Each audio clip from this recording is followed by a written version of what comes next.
Hello everyone, as you all know, I'm the absolute degenerate, and let me tell you one thing, I am not going to be nice to some of you motherfuckers.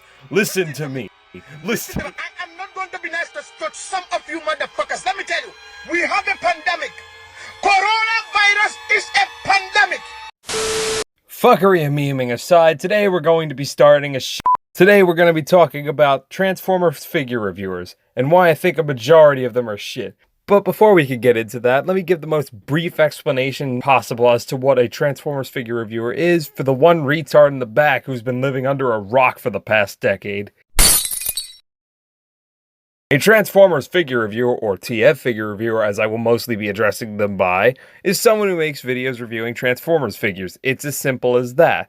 And as I said before I got into this needless explanation, most of them are not very good to say the least. Now, don't get me wrong, there are good TF figure reviewers. T-Fanpage, Kit Catastrophe, Few Adams, Jobby the... No. He's just hit or miss at most. You get my point. There are some people in this community who stand out. However, with a majority of these guys, regardless of subscriber count, a majority of them don't. Most of them just stick to the basic bitch formula of having some jackass who can't formulate a fucking sentence to save his life due to a lack of a proper script, talking about a figure with little to no editing, making their video an absolute chore to watch.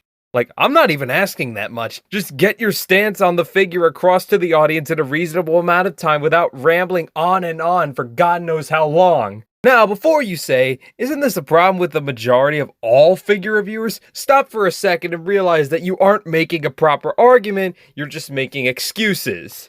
But yes, a lot of TF reviewers suffer from either being too lazy to deviate from that basic formula I mentioned earlier, or genuinely haven't figured out how to do so yet, and I'm willing to bet it's the former of the two.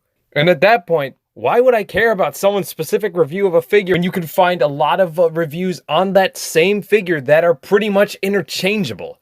None of them really stand out. Hell, if reviewers like Tauntaun or Prime vs. Prime didn't get shit early, there would be nothing interesting about them.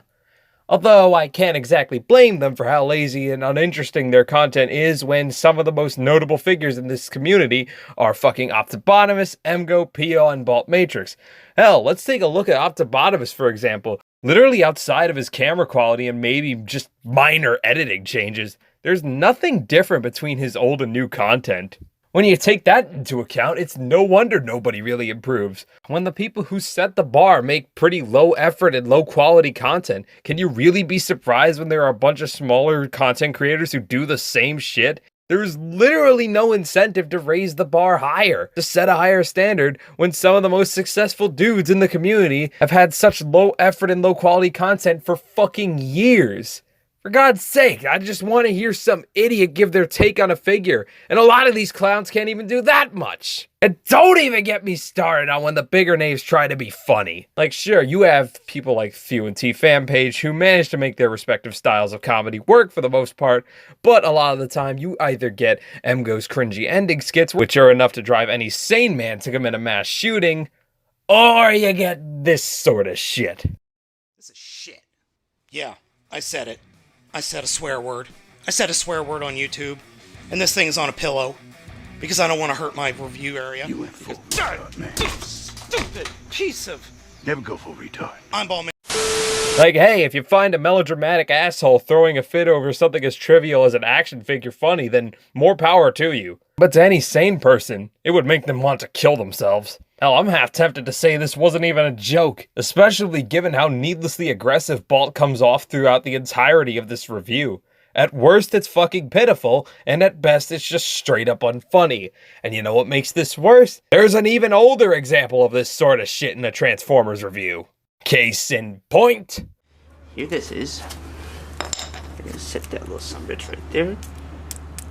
Get ready. 3, 2, 1. Ooh. I'm sorry, I genuinely struggle to find how this is supposed to be funny in any way, shape, or form. Now granted, this isn't to say that the entire concept of destroying a figure or random object is inherently unfunny. Hell, I fucking love Knockoff Beatdown from Few Adams. But you want to know why that is actually funny? Simple. Few isn't destroying shit out of genuine rage. It's always meant to be more lighthearted, and Few never comes off as needlessly aggressive. unlike Baltmatrix or Optibotimus when they released their nerd rage on their respective figures. It's almost like Theo isn't a talentless hack, and Baltmatrix and Optibotimus are incredibly unfunny. Now, as for other big-name TF reviewers, I can talk about Emgo and how I think his formula is incredibly lazy, as well as how outside of his just Transform It videos, I see no value in his regular figure reviews given how long they drag on for. But I'm going to talk about one I slightly alluded to earlier in this video. One that I bet you would be surprised to find out how many issues I have with their content. Jobby the Hong, arguably one of, if not the TF reviewer with the fastest rise to prominence in the community's history. However, unlike a majority of the reviewers I mentioned, the problems I have with his content started rather recently in comparison. Sure, Jobby clearly puts a shit ton of effort into his reviews, and it really shows. However, with his Transformers reviews in particular, you'll notice some rather jarring things, such as his horribly placed advertisement, which I'm not going to fault him for. There is nothing wrong with advertising by itself, but at the very least, could you not shoehorn in some fucking advertisement to your friend's stupid song, or your merch with some half-ass segue? Look at what you've done to Kara. Look what you've done to Swivel Man. Oh my god, the poor fuck. Bro, it's gonna be okay. Just look at me, okay? Look at me. Look at me, bro.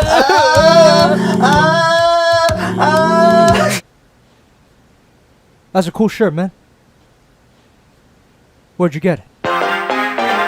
For fuck's sake, is that too much to ask? And then there's this one particular obnoxious buzz phrase he likes to throw out towards figures with, let's just say, less than subtle back designs. The obnoxious buzz phrase in question being none other than hashtag Black Lives Matter. Black Lives Matter is a term Jobby uses in regards to Transformers figures with a large amount of back kibble, or parts of the figure that hang off the back. Now, my issue isn't with the complaint itself, although I am tired of hearing him bitch about masterpieces having bad backs. But it's more of the way he presents this point. He often goes overboard and gets really fucking preachy. He'll act as though it's this horrible issue when in reality, it's just back parts that extend out a bit too far. Personally, I believe it's at its worst in his MP45 Bumblebee review. Like, Jesus fucking Christ, he throws a giant fit over the back on that figure to such a point where even if I were to agree with his overall point, I would still think the way he went about making said point was absolutely fucking retarded. Kara can't keep getting away with cardboard engineering. Yeah, I'm just gonna call it that now. If Takara can laugh its ass off all the way to the bank with bullshit, then I can. The way you present an argument is almost as important as the point itself. You can be 100% right, but still come off like an absolute fucking tool depending on how you go about making your point. And that's how I feel Jobby comes off whenever he brings up the Black Lives Matter criticism for the most part. Now, despite how critical I've been of Jobby thus far, keep in mind that, as I said before, he does have a lot of upsides to him, and unlike a lot of TF figure reviewers, I can understand the appeal in his work. And given that these are my two biggest problems with Jobby, he could be a lot worse. Although, if I could add one more complaint... Bro, you do this shit in nearly every single figure review of yours. I get that it's a running gag, but that doesn't make it any less annoying. And at times, it just comes off as you deflecting and or strawmanning possible counter-arguments. Knock it off. But getting back to Transformers figure reviewers as a whole, the very genre feels stagnant. Even when someone like Jobby comes along, who, at the time, while not completely original, was definitely different from a majority of his contemporaries, and in any other community, someone with such a quick rise in popularity and with such an interesting style would have most certainly raised the bar, even if only by a little. Kind of like how I could argue a figure like iDubbbz really raised the bar for the commentary genre with his universally beloved series Content Cop. But with TF reviewers, something like that will more than likely never happen. At most, you might hear another smaller TF reviewer take a talking point or a meme from someone like Jobby. So regardless of if a reviewer does anything different, nothing seems to really change with their content as a whole. Nothing seems to really change with the community's content as a whole, at least in my opinion. Now, with that out of the way, I think it's time I move on to concluding statements. Don't get me wrong, I'm all but certain that none of these creators are bad people, and I hold no genuine sentiments of hatred towards anyone I've talked about in this video. I just think a lot of the reviews these people make tend to not be the greatest. Overall, while not completely talentless, TF figure reviewers definitely suffer from an inability to stand out amongst their peers, and in a lot of cases make videos that come off as incredibly lazy, as well as having their reviews drag on for God knows how fucking long. Don't get me wrong, I don't consider myself that great a figure reviewer either. Before my Siege Thundercracker review, it had almost been 3 years since I had last made a figure review, but either way, my point still stands. Now, will this always be the case? Will the community just stay in this stagnant state?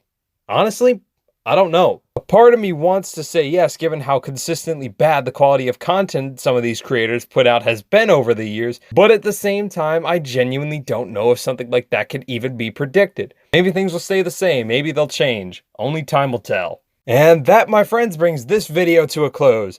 I'm the absolute degenerate saying peace out, everyone.